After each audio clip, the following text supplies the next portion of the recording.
प्रकाशित वाक्य 2 उसकी 20 में आयत से हम Notwithstanding, I have a few things against thee, because thou sufferest that woman Jezebel, that is the Catholic Church, which calleth herself a prophetess, to teach and to seduce my servants to commit fornication and to eat things sacrificed unto idols. पर मुझे तेरे विरुद्ध ये कहना है कि तू उस स्त्री इजेबेल को रहने देता है, जो कि रोमन कैथोलिक कलीसिया है, जो अपने आप को भविष्यद्वक्तिन कहती है और मेरे दासों को व्यभिचार करने और मूर्तियों के आगे चढ़ाई गई वस्तुएं खाना सिखलाकर भरमाती है.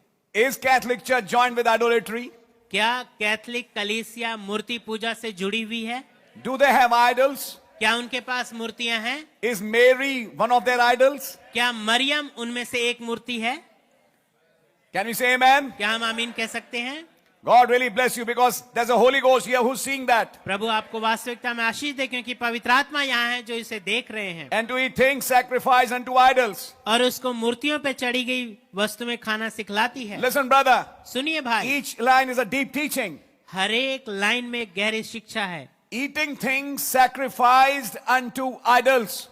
हर एक वो चीज जो एक मूर्ति के ऊपर चढ़ाई गई है, ऐसे खाना. Now listen. अब सुनिए, This is not just eating rice and laddus. ये चावल और लड्डू खाना नहीं है. This is not eating some bundi, ये कुछ बूंदी खाना इससे मतलब नहीं है, which is given to idols. जो कि मूर्तियों पे चढ़ाया जाता है. This thing sacrificed to idols is something else. ये चीजें जो मूर्तियों पे कुर्बानी चढ़ाई गई है, ये कुछ और है. It is partaking from the doctrines she teaches. ये वो शिक्षा जो वो सिखाती है, उसमें भाग लेना है, To become a part of it उसका एक हिस्सा बनना है. is partaking from things sacrificed to idols. ये है वो चीज जो मूर्तियों के ऊपर चढ़ाई गई वस्तुएं खाना है. I think you're understanding it. मैं आशा करता हूं आप इसे समझ रहे हैं. And the true bride will be away million miles from such things. और ऐसी चीजों से सच्ची कलीसिया 10 लाख मील दूर होगी. I think you're understanding it. मैं आशा करता हूं आप समझ रहे हैं. Partaking from things sacrificed to idols means partaking from her doctrines.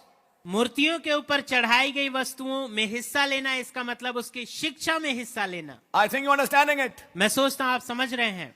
That is the reason ये है कारण a Christian doesn't partake in those ceremonies which involve idols and idolatry. एक मसीही उन सेरेमनीज में शामिल नहीं होता जो वो करती है या उन मूर्तियों के आगे जो किया जाता है. I'm talking in general. मैं आमतौर पे बात कर रहा हूँ. Whatever it is, चाहे ये जो कुछ भी हो, a Christian flees from idolatry. एक मसीही जो है वो मूर्ति पूजा से भागता है. Whatever it is, चाहे ये जो कुछ भी हो, you are not there, you don't partake from that. आप वहां नहीं हैं, आप उससे शामिल नहीं होते हैं. You know, even in our country आप जानते हैं तक कि हमारे देश में भी and in other nations also, और बाकी देशों में भी there are certain ceremonies which involve idols. कुछ ऐसे सेरेमनीज हैं जिनमें मूर्ति पूजा शामिल होती है. A Christian doesn't partake in that, एक मसीही इसमें शामिल नहीं होता, because partaking from that is actually partaking in idolatry. क्योंकि उसमें भाग लेना यानी मूर्ति पूजा में शामिल होना है. And the Bible has clearly said, और बाइबल स्पष्ट रीति से कहती you है can't partake from the Lord's table